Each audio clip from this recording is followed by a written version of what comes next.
I was thinking about it, and then I came up with this topic, which is like waste of time. Indian traditions, is it a waste of time or timeless treasure? So as you can see, it's a debate. So I'm just going to give some bits of information from rather my opinion initially, and the rest of it is yours. Okay, so it's a debate. So I would expect a lot of interactions and arguments and opinions, right? So uh, as its usual tradition in any presentation, we have to do our disclosures, financial disclosures or otherwise. So this is mine. So this subject, as you know, is an ocean, and my knowledge is less than half a drop. Now, I'm not fishing here for compliments. I genuinely mean it, that it is so much the stuff out there and what I don't know. It is also possible that what I have understood and what I'm presenting is completely wrong. So, apologies in advance. I'm hoping to gain more knowledge from you all than what I'm about to give. Also, none of what I'm presenting today is from my own research. I've scrambled from what I've heard before, what I've read here and there, and obviously from the lots from gurus and people in Chinmaya Mission and otherwise who have guided me through these years. And my humble pranams to all those who have made today's session possible. Endaro Mahanu Babulu Andariki Vandanam. Okay. Right. So now it's a story time. So once upon a time, as all stories start, there was a family and there was a matriarchal head. She was the wise old grandmother of the family. Okay, now I cut to the chase. Anyway, so this family, they were very devout, and they did this puja called Satyanarayana Puja. I'm sure most of you would have heard it. Satyanarayana Puja or Satyanarayana Vrata as it is called. Now the thing about this puja is that this family did it with so much of devotion and following it absolutely to the T according to what their ancestors have been passing down. So from generation to generation. And this family, they did it on all occasions, like childbirth, birthdays, marriages, anniversary, you name it. It was always beginning with a Satyanarayana Puja. Now, what they would do is the whole family will assemble together, and in the morning, they will have a shower first thing, get dressed up, and decorate the house as if it was a festival. And none of them would eat or drink throughout the day. So when they do the puja, which is usually in the evening, as some of you know, so when they do the puja, it is after offering Naivedya or the prasad, only then they would eat the prasad, and that would be it for the day. So like this, they've been doing for many, many years. Recently, or sometime, they had acquired a cat. And one of the occasions when they were doing the Satyanarayana Puja, what happened was that after the whole day, when they were going to offer the Naivedya, the cat from somewhere came along and put its mouth in the food, the Naivedya, in the payasam. And because of that, they could not offer it to God, and therefore they redid the whole thing. Anyway, after a few months, they had another occasion, and this was the time for Satyanarayana Puja again. So they did the whole preparation, all this happened, and when the puja was happening, believe it or not, just before the Naivedya, the cat comes from somewhere and puts its mouth and licks the payasam, and that's it. So they could not offer it. So from the next time onwards, what they did was they ensured that after the whole day the cat was fine, but when they were going to start the puja in the evening, they ensured they tied the cat securely and then did the puja. And when they did it this time, great, nothing happened, Naivedya was offered, and they were all happy. So they started doing that regularly. Now, this little girl who was in the household had now grown up. Many years had passed, and she's grown up to be a young woman, and she got married, and she goes to her in-laws' house. And in-laws, this was an arranged marriage. And in the in-laws as well, they were also equally interested in tradition and uphold of tradition. So they also did Satyanarayana Puja. So they were preparing, and everybody was happy. They were doing the whole thing. And come evening, they were about to start the puja, and this girl says, "Stop! What are you doing?" He said, "Why are you saying stop? What's happening?" She says, "Where is the cat?" She said, "What about the cat?" "Without a cat, we cannot do Satyanarayana puja," she says. He says, "When is that?" He says, "No, the cat has to be there. You have to get a cat that has to be tied securely. Only then you can do the Satyanarayana puja." So, my friends, she says that is tradition because that's what she believes tradition to be. Okay. Now, I can't see any of your faces, so I don't know how you are reacting to this. So I'm sorry if I'm not able to get the cue because I'm just going to continue. Anyway, so Indian traditions, if you start thinking about it, and traditions for that matter, any society, any traditions, because I said Indian, I'm speaking about it now. So the countless traditions. And when you start asking, so who made it? Where did it come from? Who's the author? Most of it has got an origin. I'll come to that in a minute. And most of it, you would say that it is a Paurashya. So essentially, Purusha is a man-made, and this is a Purusha. So that is somebody beyond man. So superhuman, that's where most of these traditions have originated. That's the belief. Now, from what I feel, there are three basic principles behind most of these traditions, if we are able to trace the root.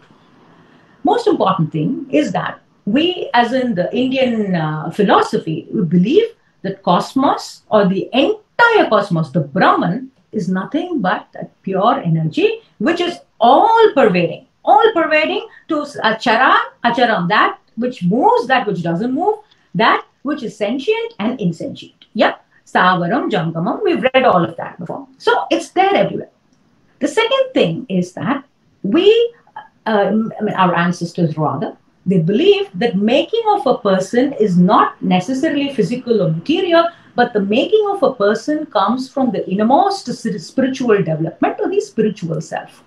And regardless of traditions in different parts of the country, whatever, the main thread or the sutra, the thread is our belief in that entity of the spiritual self, which is pervading in everyone. The third important thing is all these traditions which have happened, everything is constantly trying to remind us of the focal point, which is the inner self or the Atman. So most of these traditions, as I said, can be traced back to thousands of years. And where do you get the evidence for it? It's from the Pramana Granthas. And these Granthas is text and Pramanam is that which gives the evidence. Yeah, Vedas, the four Vedas, Vedangas are the Upanishads, Itihasas like Ramayana, Mahabharata, the Puranas, there are about 18 Puranas, which is surviving, I'm told, and Upavedas. Now, these Upavedas are quite important. Upavedas are stuff like Ayurveda. That is the one which teaches you about science of life. And the origin of this is again in Rig Veda, that's one of the Vedas, or the Atharva Veda. Dhanur Veda is all about the archery, weapons, etc. So that's the science of those, and that is there in Yajur Veda. Gandharva Veda, so that talks about music and dance. Yeah, Natya Shastra, Sangeeta Shastra, and things like that come under that Veda, and that is in the Sama Veda. And Artha Shastra, as we all know, popularized by Chanakya, is the economics, and various other Vedas were also involved, and this was in the Atharva Veda. So, the most important thing is the belief was that the life was considered sacred. Yeah. So every time, any opportunity, there was guidance given from birth to death of an individual. And that was this guidance given at stages of life became samskara. Yeah. Kra means to do, sam is well. So to do something well became samskara. And Jaimini Sutras defines samskaras as that which makes one or a thing fit for purpose. And then there is another Bhashyam, Tantra Vartika, Tantra Vartika. And that says, not only that, how do you make one fit for purpose is by removing the doshas or sins or impurities, whatever you want to call it, and generating gunas. Gunas in this means what they mean is good qualities. Yeah, gunas can be good and bad, but they are specifically talking about 8 gunas, which like compassion, kindness, forgiveness, and not lying, and etc. There are about 8 qualities which they have named as the more important ones. So there are about 16 to 40 samskaras which have been given by various textbooks. Out of it, there are 16 samskaras which are pretty well known, at least till today. Now, as I said, every significant stage of the sacred life was celebrated, and that became the samskara. What it did was, it prepared one for the growth, for moving to the next stage. And as I said, the whole purpose was for us to focus or turn our attention back to the inner self, called the Brahman or God. And these directions or guidance given is helped us to fulfill what's called the Purusharthas, the 4 Purusharthas, or the pursuit of life. The goals of life for all of us given were Dharma, Artha, Kama, Moksha. Dharma, to say sort of briefly, it means righteousness, to do your duty, do the right thing. Artha is to earn the right amount of wealth in the right way. Kama is to enjoy, again in the right way. Nobody said abstinence is to enjoy in the right way. And moksha, finally, salvation, to try and reach God. So, as I said, the 16 samskaras, the Sho Dasha samskaras, so these are the ones which are pretty known, and something which most of us should have heard, at least some of them, during these many years. So the life, as I said, from the beginning point onwards, they were trying to guide it to become a great soul. So Garbhadhana is the first samskara of any individual. And that is the conception acceptance ceremony. Okay, so we have stories as well in, if you remember, Diti and Aditi, wives of Kashyapa Muni, and they gave birth to, not Aditi, Diti gave birth to Hiranyaksha and Hiranyakashipu. And the timing of the conception was not right, and how things can affect the child. And Pumsavana is usually done in the 3rd month of pregnancy. And it talks about the care of the embryo for achieving the desired progeny. Okay, I'll just go into this, and I've got the next slide out, and I can, okay, I'll tell you now. So what it is it's very interesting, and this is a ceremony done, as I said, in free. I remember when I've been through these ceremonies when I was growing up in India. So I used to think, oh, these mantras are pretty male chauvinistic mantras, and I used to be quite upset. Being a feminist, I am. So I used to be quite upset about these. Anyway, so later on, I was just looking it up recently, and I was looking at the science of it.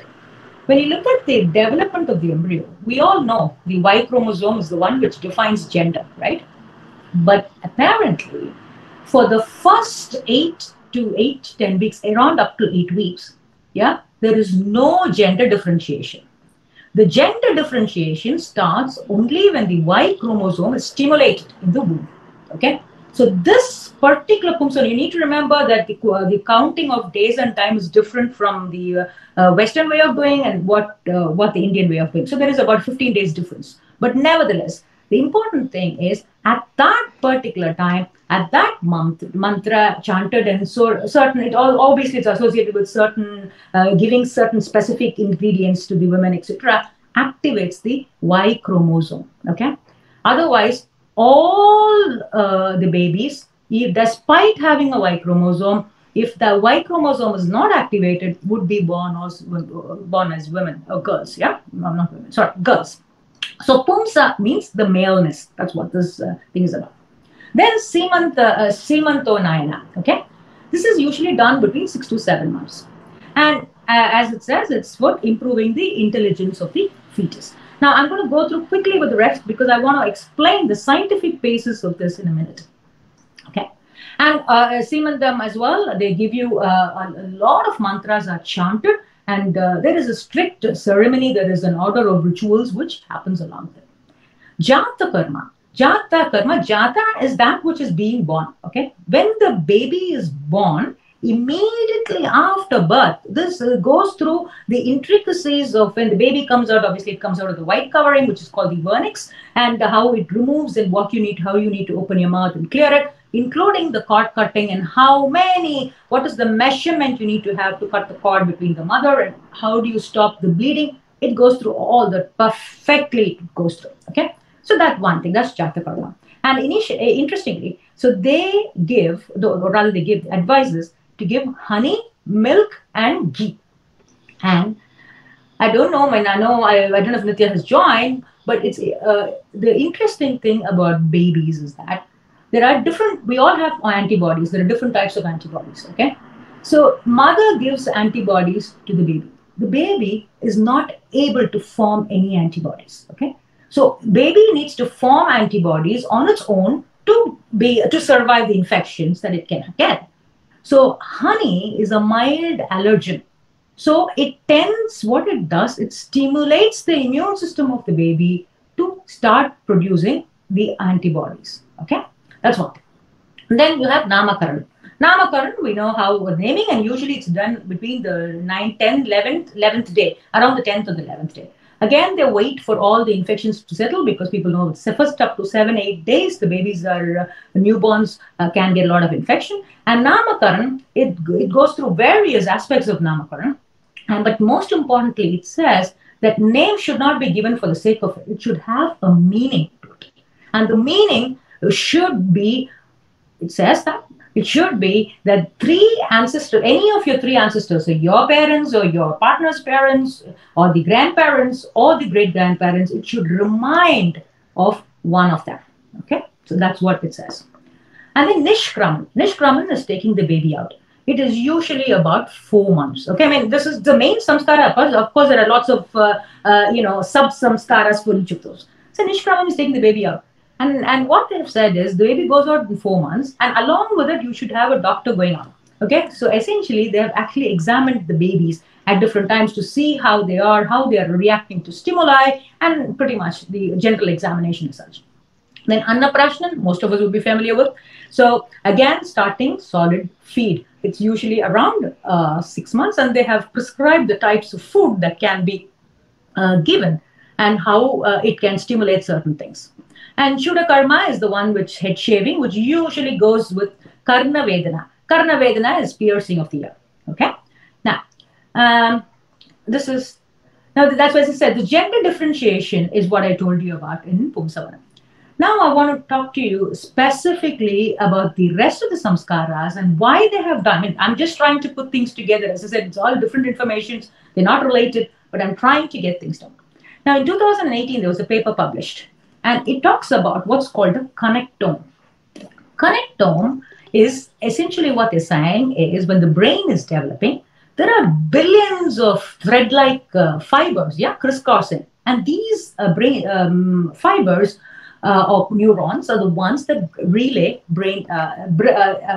messages, and between different parts of the brain. So that's the important thing is these neurons are the ones which result in connectivity. So your sharpness, and you're able to integrate, and you're able to perceive things, your memory, the whole thing depends on these little fibers, many of them.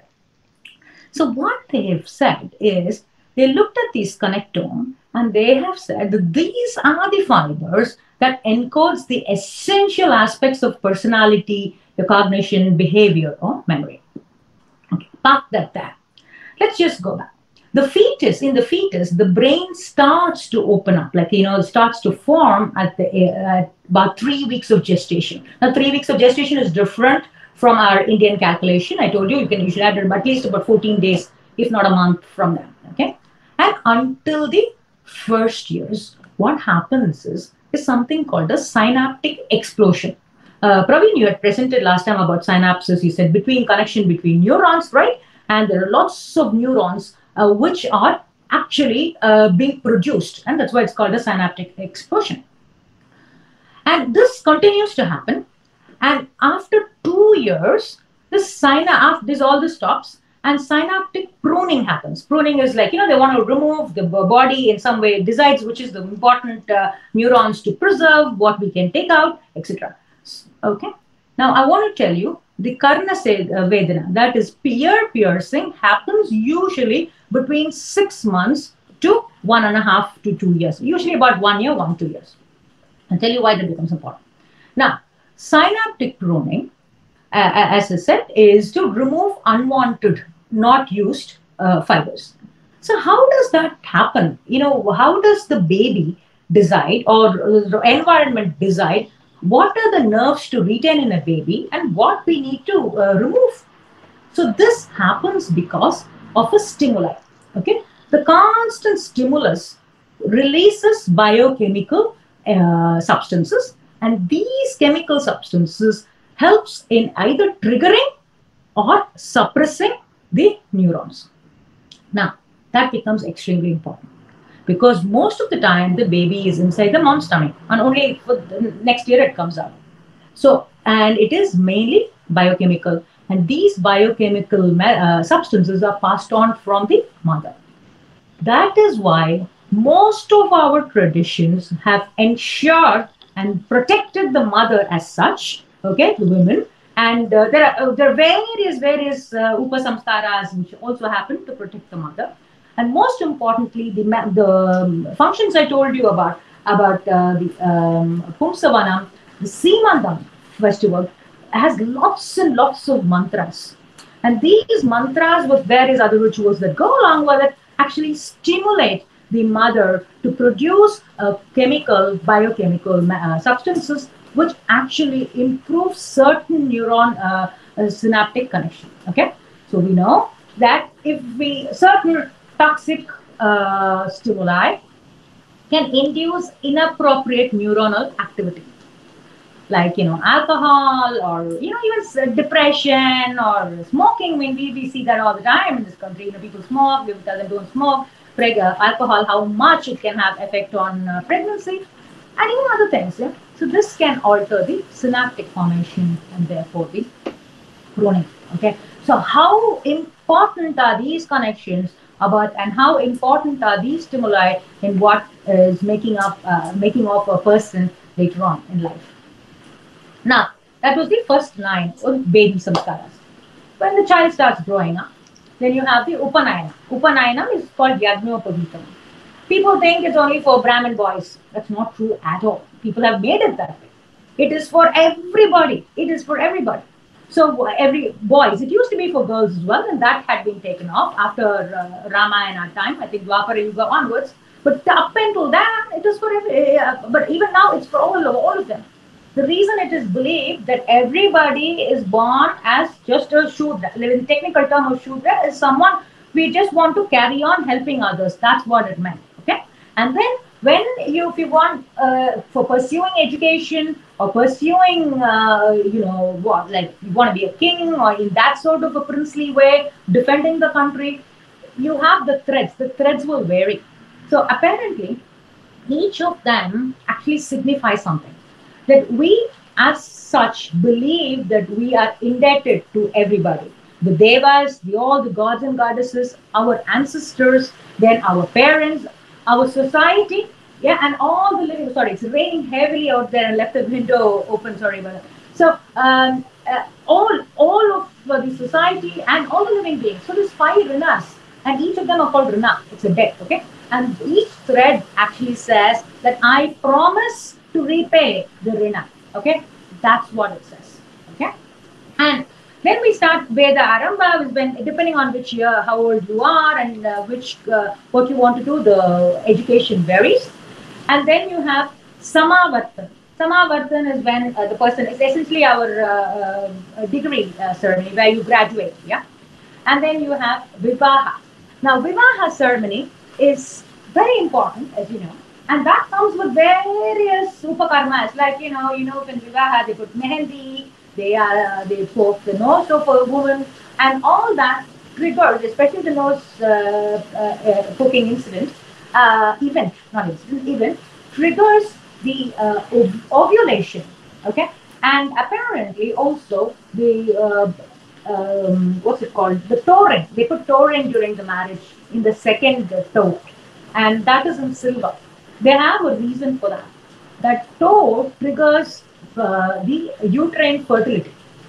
So it is connected to the uterus and it improves fertility. Okay. Now, don't ask me if I have seen if I know there is a connection. I think science, as I said, is just coming up, and later on we will one day find it. I think we may find it. Okay. Then Vanaprastha. The next stage is Vanaprastha. Vanaprastha is when you've done all your duties, and Vivaha comes with the whole ashrama, as the Grahastha ashrama, as you know, where a household duties, and that takes priority beyond anything else, and that's what one is supposed to do. Okay.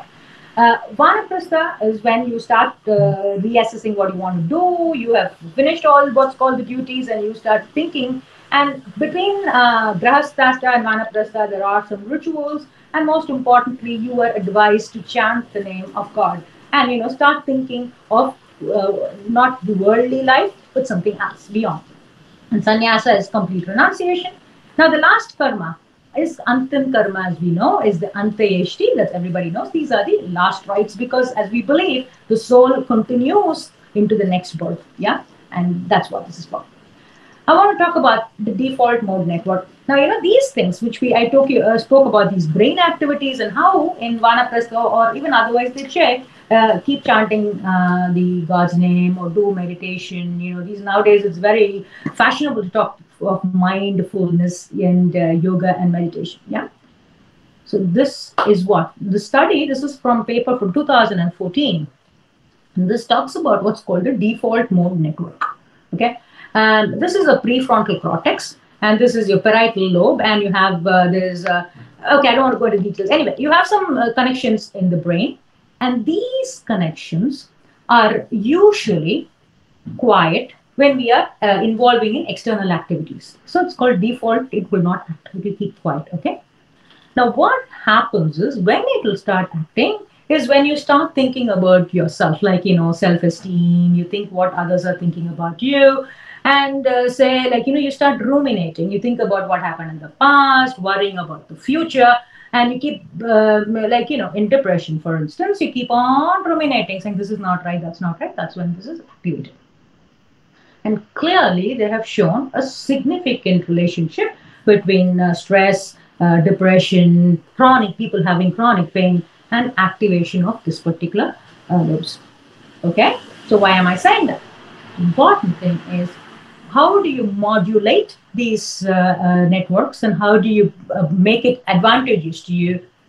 The answer, one of the answers, of course, the antidepressants and others are also there, which is meditation and repeated chanting of names, which gives you the feeling of bliss and lack of worry. And again, an important thing is the restful sleep. Yeah, not the REM. REM sleep is rapid eye movement sleep. We call it, is essentially the initial sleep, not that deep sleep. And the deep sleep has got a very close spiritual significance, because that's considered the third stage, which is the closest to the fourth stage, which all of us would want to attain, which is called the Turiya. And that's how this works. Okay, so I know I've spoken for quite some time, so I'm going to try and stop here. So essentially what this is, in conclusion, again, it's just my opinion, and it might be completely different to yours. So our focus of all these samskaras, whatever it might be, is essentially to turn towards the main focus, the central point called God. So thank you for listening.